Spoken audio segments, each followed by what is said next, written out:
प्रिय प्रशिक्षुओं, आज हम डीएलएड के चतुर्थ सेमेस्टर के विषय आरंभिक स्तर पर भाषा एवं गणित के पठन, लेखन तथा संख्या पूर्व संबोधों क्षमताओं का विकास विषय के अंतर्गत इकाई 3 उभरती साक्षरता के बारे में चर्चा करेंगे। इसके अंतर्गत हम उभरता लिखन, उभरती साक्षरता, उभरता पठन तथा उभरती साक्षरता के विकास के लिए विद्यालय में अपनाए जाने वाले रणनीतियों पर चर्चा करेंगे। सामान्यतः हम सब यह जानते हैं कि बच्चे के पढ़ने और लिखने की शुरुआत औपचारिक शिक्षण के रूप में विद्यालय में प्रारंभ होती है तथा शिक्षक ही वह पहला माध्यम है जो बच्चों को अक्षरों से परिचित कराता है। वह पढ़ने लिखने में बच्चों की मदद करता है, जबकि हम देखते हैं कि बच्चे भाषा के कौशल सुनना बोलना से जन्म से ही परिचित होते हैं तथा अपनी जीवनचर्या में प्रयोग भी करने लगते हैं। 2-3 साल की आयु के बाद वह बहुत सी चीज़ों को देखने और समझने लगते हैं। देखने व समझने की प्रक्रिया में वे बहुत से शब्द व चित्रों से परिचित हो जाते हैं तथा इसमें तारतम्यता बनाते हुए शब्दों और चित्रों के माध्यम से बहुत सी चीज़ों को समझने लगते हैं।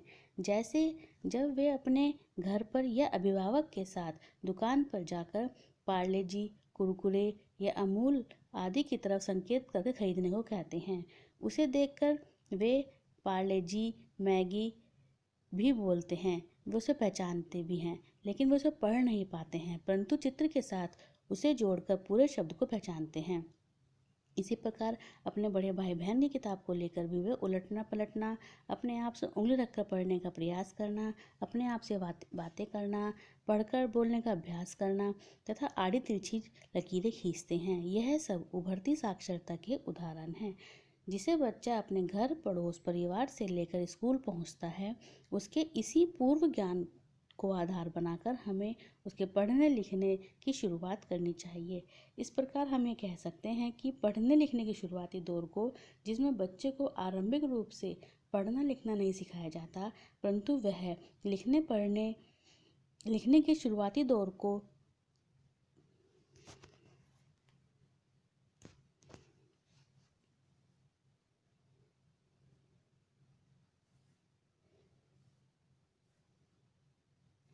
इस प्रकार हम कह सकते हैं कि पढ़ने लिखने के शुरुआती दौर को, जिसमें बच्चे को औपचारिक रूप से पढ़ना लिखना नहीं सिखाया जाता, परंतु वह लिखने पढ़ने से संबंधित अवधारणाओं जैसे लिखे चिन्हों को पहचानना, अलग अलग चिन्हों द्वारा खुद को व्यक्त करना शुरू कर देते हैं। इसे ही उभरती साक्षरता का नाम दिया गया है। इसके माध्यम से बच्चे समझ पाते हैं कि बोले हुए को लिखा जा सकता है तथा लिखने के द्वारा जो हम कहना चाह रहे हैं वह दूसरों तक पहुंचाया जा सकता है। बच्चे में उभरती साक्षरता के विकास के लिए हमें उसके घटक उभरता पठन तथा बच्चे में उभरती साक्षरता के विकास के लिए हमें उसके घटक उभरता पठन तथा उभरता लेखन को समझना होगा। परंपरागत शिक्षा से पहले कराए गए पठन संबंधी प्रक्रिया को उभरता पठन और परंपरागत औपचारिक लेखन के प्रारंभ से किए गए लेखन संबंधी प्रक्रियाओं को उभरता लेखन कहा जा सकता है। उभरते पठन के 4 घटक होते हैं। लोगोग्राफिक पठन, यह पहला घटक है जिसमें बच्चा शब्दों को आकृति के रूप में पढ़ा जाता है। इसमें बच्चे पूरे शब्द को उसके आकृति के आधार पर चित्र की तरह याद कर लेते हैं। अधिकतर पढ़ना प्रारंभ करने वाले बच्चे इसी स्तर से आरंभ करते हैं, जिसमें बच्चे अक्षर मिलाकर शब्द नहीं पढ़ते बल्कि उसे चित्र की तरह पहचानते हैं। जैसे यदि बच्चा बाजार में जाता है तो वह अपनी पसंद की वस्तु को उसके चित्र और रंग के आधार पर पहचान लेते हैं। दूसरा घटक है लिखित पाठ को सुनकर समझना। इसके अंतर्गत बच्चों को कहानी पढ़ के सुनाई जाती है, जिससे उनका शब्द भंडार बढ़ता है, वे वाक्यों की संरचना समझ पाते हैं, उनकी समझने की क्षमता विकसित होती है तथा उनकी पढ़ने को लेकर रुचि बढ़ती है। तीसरा घटक है पठन अभिनय या किताबें उलटना पलटना। इसमें बच्चों को जब बार बार कहानी सुनाई जाती है तो थोड़ी देर में स्वयं उन्हीं किताबों को उलट पुलट कर पढ़ने का अभ्यास करने लगते हैं। चित्रों को देखकर कहानी ऐसे सुनाते हैं मानो वह सच में पढ़ रहे हों। इस दौरान वह कुछ शब्द तस्वीरों को सीधे सीधे पहचानना शुरू कर देते हैं।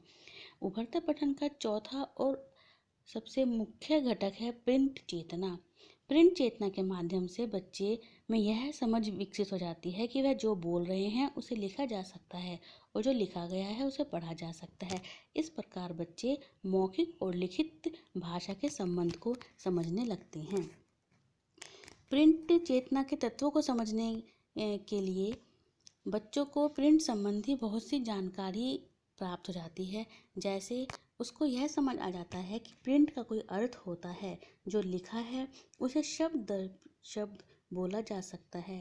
प्रिंट कई रूपों में पाया जाता है, जैसे अखबार, कैलेंडर, किताबें, खाद्य सामग्री व अन्य वस्तुओं के पैकेट पर लिखे हुए छपे हुए शब्दों के रूप में यह पढ़ा जा सकता है। लिखित सामग्री को बाएं से दाएं और ऊपर से नीचे पढ़ा जा सकता है। वह किताबों की विशेषताओं को भी समझने लगते हैं, जैसे कि किताब का मुख्य पृष्ठ होता है, एक अंतिम पृष्ठ होता है, उसका शीर्षक होता है, उसका एक लेखक होता है। वे शब्द की अवधारणा से ही परिचित हो जाते हैं कि शब्द में अलग अलग ध्वनि होती है, कुछ शब्द छोटे तथा कुछ शब्द बड़े होते हैं। उभरता पठन के पश्चात उभरता लेखन भी उभरती साक्षरता का प्रमुख घटक है। इसको हम अनगढ़ लेखन भी कह सकते हैं। जैसा कि हमने पहले बताया था कि परंपरागत औपचारिक लेखन अर्थात वर्णमाला सिखाने से पहले जब बच्चे चित्र बनाते हैं, आड़ित तिरछित लकीरें खींचते हैं, तो इसके माध्यम से उनको खुद को व्यक्त करने, अपनी बात कहने की इच्छा और चित्रों या चिन्हों के उपयोग की जानकारी होती है। शुरुआत में वह स्वयं को व्यक्त करने के लिए कुछ लकीरें खींचते हैं, धीरे धीरे कुछ आकृतियां द्वारा शब्द बनाने का प्रयास करते हैं। इसी शुरुआती लेखन को अनगढ़ लेखन कहा जाता है। इस प्रकार के लेखन के मौके मिलते रहने से वे लिखित सामग्री के नियम अनुसार कहानियाँ और अनुभव लिखने का प्रयास करने लगते हैं। इस प्रकार बच्चे अपने बनाए गए चिन्हों का भी प्रयोग कर सकते हैं। इस समय शिक्षकों को यह समझना जरूरी है कि लेखन द्वारा बच्चा अपने आप से, दूसरों से बातें कर रहे होते हैं, अपने अनुभवों को, भावनाओं को और विचारों को दर्शा रहे होते हैं। दुनिया को वे जैसा देख रहे हैं, समझ रहे हैं, महसूस कर रहे हैं, को लेखन के द्वारा व्यक्त करने का प्रयास करते हैं। इस समय हमें लेखन की शुद्धता पर ध्यान नहीं देना चाहिए तथा इसके साथ ही कुछ रूढ़िगत प्रयास जैसे डॉट पर पेंसिल चलाना, हाथ पकड़कर लिखवाना, लाइन से बाहर निकलने पर टोकना इत्यादि प्रयास नहीं करने चाहिए। जैसा कि चित्र में दिख रहा है कि बच्चे ने इसमें कुछ लाइनें खींची हैं। इससे यह अवधारणा विकसित हुई है कि लिखे हुए शब्दों के ऊपर लकीर खींची जाती है। दूसरे चित्र में बच्चे को कहानी सुनाने के बाद उसने नीचे कुछ लिखा हुआ है तथा कुछ चित्र बनाए हुए हैं। इस उभरते लेखन के द्वारा बच्चे में अवधारणा विकसित होती है कि जो सुन रहे हैं, जो बोला जा रहा है, उसे लिखा जा सकता है। जैसा कि हमने पहले चर्चा की है कि उभरते परिवेश में, उभरती साक्षरता के विकास में परिवेश की बहुत बड़ी भूमिका होती है। जैसे कि भारत में विभिन्न वर्गों के लोग रहते हैं, जिसमें संपन्न और मध्यम या शिक्षित परिवार के शिक्षक बच्चों को घरों में पढ़ने लिखने का माहौल समझने और का अवसर मिलता है, जैसे कि अखबार, किताबें, विज्ञापन इत्यादि। परंतु अल्प साक्षर या गैर साक्षर वर्गों के बच्चों के पास उचित मात्रा में संसाधन नहीं होते हैं, जिससे उनके घरों में प्रिंट को देखने व समझने के अवसर कम ही प्रदान होते हैं। उनके घर में अखबार शायद ही आता हो। ऐसे में उनकी उभरती साक्षरता के विकास के अवसर नहीं मिल पाते। विभिन्न शोधों द्वारा यह भी सिद्ध हो चुका है कि अगर बच्चों के परिवेश में प्रिंट संबंधी चीज़ों से ढेरों चित्र, किताबें, कहानियाँ, कविताएं आदि हैं, तो उनके औपचारिक शिक्षण में पठन व लेखन की समझ अधिक विकसित होती है। अतः यहाँ शिक्षक का यह कर्तव्य हो जाता है कि वह विद्यालय में आने वाले बच्चों को इस प्रकार का परिवेश उपलब्ध कराए कि औपचारिक शिक्षा से पहले उन्हें बोलने, पढ़ने, लिखने के संबंध को समझने के पर्याप्त अवसर प्रदान हों। इसके लिए बच्चों को उभरते पठन व उभरते लेखन के मौके दिए जाने के लिए गतिविधियाँ कराई जाएं, जिससे कि उनके औपचारिक साक्षरता के कौशल सीखने में आसानी हो। तो अब हम उभरती साक्षरता के विकास में स्कूल की भूमिका और हमारी रणनीतियों पर चर्चा करेंगे। पहली रणनीति है कक्षा में कहानियाँ सुनाना व चर्चा करना। इसके अंतर्गत हम जानते हैं कि कहानी सुनाने की प्रथा मानव समाज में सदियों से चली आ रही है। कहानी सुनाने से बच्चा पढ़ने लिखने से पहले किसी लिखित विवरण या कहानी के प्रवाह को भावपूर्ण समझने लगते हैं। इससे बच्चों को कहानी के पात्र, उसके कथानक, घटनाओं को पहचानने व समझने में मदद मिलती है। यह समझ पाते हैं कि वे सब पात्र आपस में कैसे मिले हुए हैं। इससे बच्चों को पाठ और किताबों में कहानियों का छोर पकड़कर आगे बढ़ने में मदद मिलती है। जैसे हम शेर और खरगोश की कहानी का उदाहरण ले सकते हैं कि शेर जंगल में सभी जानवरों को निशाना बनाता रहता था और सभी जानवर मिलकर शेर को प्रतिदिन एक जानवर कोई न कोई उसके पास जाता था ताकि शेर सबको परेशान ना करे। इस प्रकार अंत में खरगोश अपनी चालाकी से शेर को मार देता है। इस कहानी में हम देखते हैं कि बच्चे से के परिवेश से संबंधित जानवर और अन्य कुआ इत्यादि उसको कहानी में दिखाई देते हैं। इस प्रकार की कहानी को हम चित्रों के माध्यम से भी प्रदर्शित कर सकते हैं। इस कहानी के माध्यम से हम बच्चों में चर्चा करते हैं कि शेर क्या खा रहा होगा, खरगोश ने क्या किया होगा और कुआं कैसा होता है, कुएं में पानी होता है या नहीं होता है। इस प्रकार की चर्चाएं हम बच्चों से कर सकते हैं। इस प्रकार की चर्चा करने में बच्चों को मज़ा आता है, वे सुनते हैं, बोलते हैं, जवाब देते हैं तथा इससे उनके अंदर ढेर सारी शब्दावली का विकास होता है। चर्चा के माध्यम से उनके अनुभव भी निकल के आते हैं। इसके अतिरिक्त बच्चों को पाठ्य पुस्तकों की कहानियों के अलावा अखबार, किताबें या लोक कथाएं भी सुनाई जा सकती हैं, उनसे चर्चा की जा सकती है। दूसरी रणनीति है चित्र बनाने और स्वयं को व्यक्त करने के ढेर सारे मौके देना। भाषा कक्षा के दौरान, विशेषकर कक्षा 1 में, बच्चों को कहानी सुनाने के पश्चात चित्र बनाने और आड़ी तिरछी लकीरें खींचने के मौके देने चाहिए और उनके द्वारा की गई रचनाओं को सराहा जाना चाहिए और पूछें कि क्या लिखा है। बच्चों को कक्षा में सुनाई गई कहानी पर मनपसंद चित्र बनाने और लिखने के लिए प्रोत्साहित किया जाना चाहिए। इससे बच्चों की कल्पना को उड़ान भरने का मौका मिलता है और पठन और लेखन के संबंध में बेहतर समझ बनती है। बच्चों की रुचि के विषय जैसे आस पड़ोस के बाग, बगीचा, पोखर, तालाब, खेत खलिहान, घर परिवार से संबंधित अनेक कहानियां सुनाकर चित्र बनाने के अवसर प्रदान किए जाने चाहिए। जैसे किसी मेले का वर्णन कर उससे समय चित्र बनाने को प्रेरित किया जा सकता है। तो उसके अंतर्गत बच्चे झूला, जोकर, गाड़ी, खिलौने इत्यादि को बना सकते हैं तथा उनके नाम भी लिख सकते हैं। तीसरी रणनीति है लोगोग्राफिक पठन के अवसर उपलब्ध कराना। जैसे कि हमने पहले बताया है कि प्रारंभ में बच्चे औपचारिक शिक्षण से पूर्व किसी यदि कहानी या कविता में आए शब्दों को बार बार देखते हैं या सुनते हैं तो धीरे धीरे उस शब्द को चित्र या आकृति के रूप में पहचानना शुरू कर देते हैं। वे उस शब्द में आए अक्षर या वर्तनी को तो नहीं जानते, परंतु लिखा हुआ अक्षर देखकर पहचान जाते हैं। इसी को हम लोगोग्राफिक पठन कहते हैं। इसको विकसित करने के लिए हम कुछ गतिविधियों का प्रयोग कर सकते हैं, जैसे बच्चों के नाम के कार्ड। इसमें हम बच्चों के नाम के शब्द कार्ड बनाकर कक्षा में बीच में रख सकते हैं और बच्चों से कह सकते हैं कि अपने नाम का कार्ड छांटो। तो बच्चे अपने नाम का कार्ड चित्र के आधार पर आकृति देखकर पहचानते हैं। दूसरी गतिविधि हो सकती है बच्चों के मनपसंद कविता के शब्दों की पहचान। जैसे पतंग कविता में पतंग का बार बार प्रयोग, पतंग, सर, उड़ी, इस प्रकार के शब्दों का बार बार प्रयोग होता है जिसे बच्चे देखकर पहचान पाते हैं। तीसरा गतिविधि हो सकती है बच्चों के साथ बातचीत में आए शब्दों को बोर्ड पर लिखना और एक एक करके बच्चों को पढ़ने के लिए कहना।